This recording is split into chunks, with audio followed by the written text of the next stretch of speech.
हरिः ओं लम्बोदरं परमसुन्दरमेकदन्तं रक्ताम्बरं त्रिनयनं परमं पवित्रम् उद्याद्दिवाकरनिभोज्ज्वलकान्तिकान्तं विघ्नेश्वरं सकलविघ्नहरं नमामि। सजलजलदनीलं दरसितोदरशीलं करतलधृतशैलं वेणुवाद्येरसालं व्रजजनकुलपालं कामिनी केलिलोलं तरुणतुलसीमालं नौमि गोपालबालम्।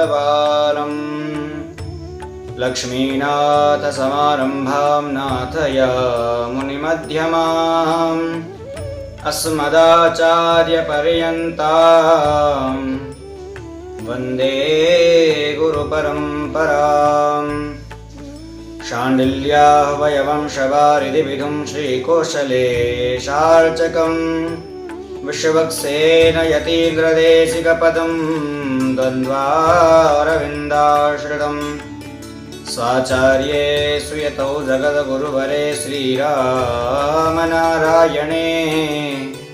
नित्यं शक्तिमतिं जगद्गुरुवरं श्रीवासुदेवं भजे।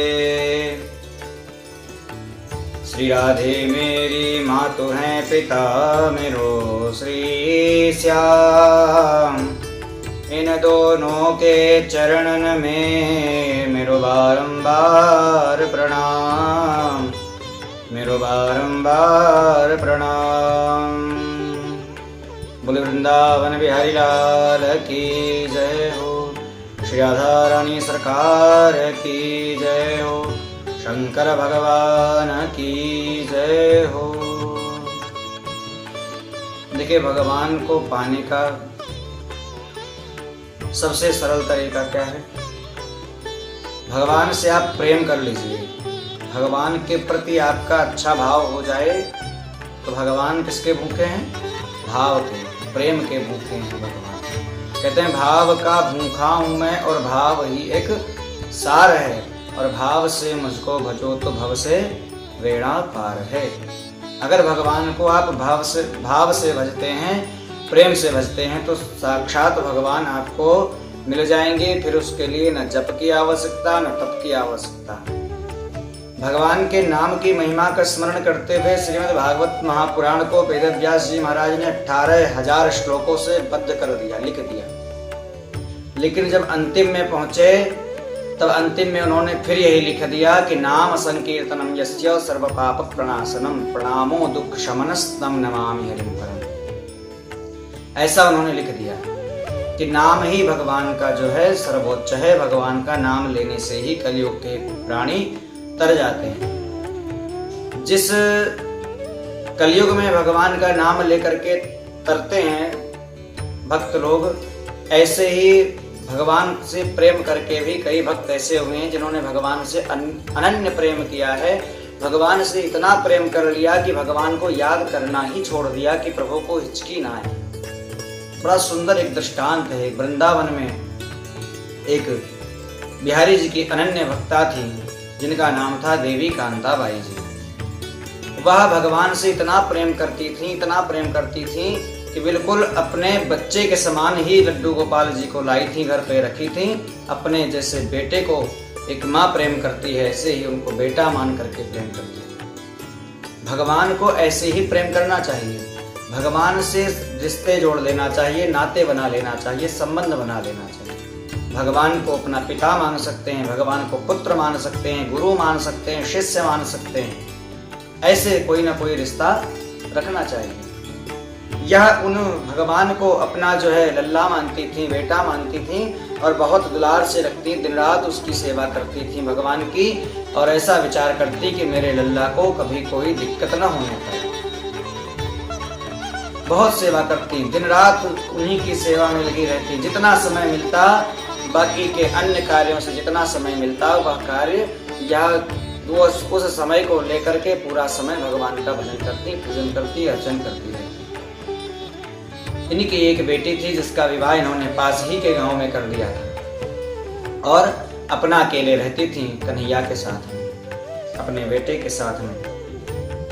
एक दिन इनको इतनी हिचकियां आने लगी, इतनी ज्यादा हिचकियां आने लगी महाराज, कि उन हिचकियों से बेचैन हो गई और कुछ भी नहीं सोच रहा था कि मैं क्या करूं। तभी देखा कि जो कांताबाई हैं उनकी पुत्री उनके घर में आई, और जैसे अपनी पुत्री को देखा तो इनकी सारी की सारी हिचकियां जो आ रही थी सब स्वतः बंद हो गई।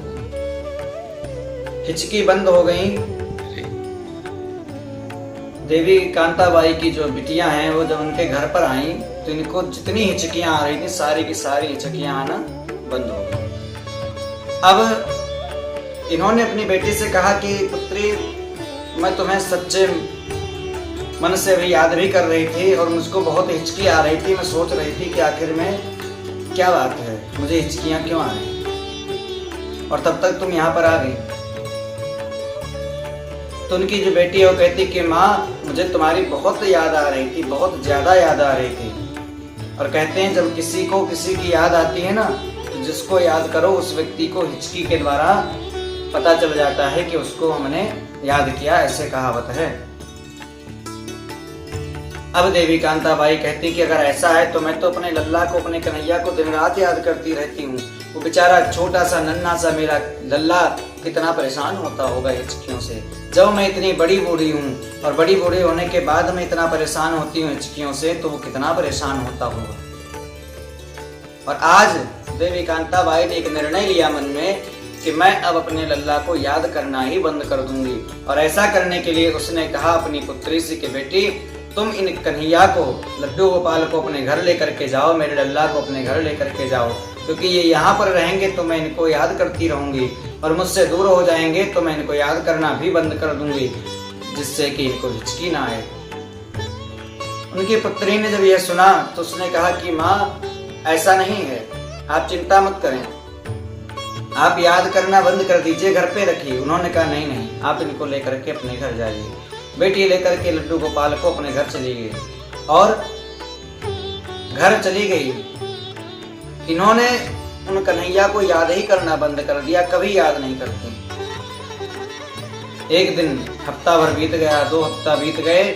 एक दिन रात्रि के समय विश्राम कर रही थी, शयन कर रही थी देवी कांताबाई। बांके बिहारी जी जो हैं प्रकट हुए, आकर के इनके चरणों में बैठ गए, चरण दबाने लगे। कांताबाई की आंखें खुली, उन्होंने जैसे देखा कि बांके बिहारी हमारे चरण दबा रहे हैं, उठ करके तुरंत उन्होंने प्रणाम किया कि अरे प्रभु, आप मुझको नरक में डालने का कार्य क्यों कर रहे हैं। भगवान ने कहा कि मैंने देखा है कई सिद्ध मुनि हैं जो खूब पूजा पाठ करते हैं, अर्चन बंदन करते हैं, और पता नहीं कितने अपराध भी कर जाते हैं, परंतु स्वार्थवश करते हैं पूजा। अगर कोई अन्य व्यक्ति पूजा करता है, गृहस्थ व्यक्ति पूजा करता है, तो उसके मन में भी स्वार्थ होता है कि मुझको यह वस्तु मिल जाए, वह वस्तु मिल जाए, ये सब प्राप्त हो जाए, धन ऐश्वर्य प्राप्त हो जाए। परंतु माताजी, आपने जो है किया है ना, जो ऐसा कोई नहीं करता है। देवी कांताबाई ने विचार किया कि मुझसे कौन सा अपराध हो गया। तो कहती प्रभु, मैंने क्या कर दिया। कहा कि आपने मेरे लिए वह कार्य किया है, आपने ऐसा किया कि मुझको कोई दिक्कत न हो, परेशानी ना हो, इसलिए आपने मुझे याद ही करना बंद कर दिया।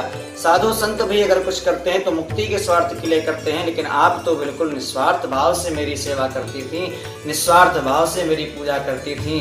माताजी, मैं आपका ऋण किस प्रकार से चुका पाऊंगा, इतनी भक्ति आपने किया है। और माता जी को दर्शन हो गए। तो दर्शन होने के पश्चात देवी कांताबाई ने तुरंत अपने इस मिट्टी के शरीर को त्याग दिया और बांके बिहारी जी के चरणों में उनकी जो तेज पुंज वाली ज्योति निकली, वह ज्योति जाकर के बिहारी जी के चरणों में समा गई। ऐसे ऐसे भक्त हैं भगवान के। तो भगवान को पाने का सबसे सरल तरीका यही है कि भगवान को प्रेम से भज लो, भगवान को भाव से भज लो, तुम्हारा बेड़ा पार हो जाएगा। तो देखिए, कांताबाई ने ऐसे भगवान को प्राप्त किया। ऐसे ही कई दृष्टांत हैं, भक्तमाल में कई सारी कथाएं हैं। तो भगवान को प्राप्त करना है तो कैसे? भगवान प्रेम से मिलेंगे। ना तो भगवान धन के भूखे हैं, ना ही भगवान जो है तुम्हारे ऐश्वर्य के भूखे हैं, भगवान यदि भूखे हैं तो बस तुम उनको प्रेम से भज लो, बस उसी से भगवान मिल जाएंगे। भगवान देखो भाव के बस में होकर के भगवान ने विदुरानी के घर जाकर के केले के छिलकों को खाया, केले का गूदा अलग पड़ा रहा। तो भगवान को पाना है तो प्रेम से पाना है, यदि प्रभु को तो प्रेम से मिलेगा। इसी के साथ अपनी वाणी को विराम। बोले वृंदावन बिहारी लाल की जय हो।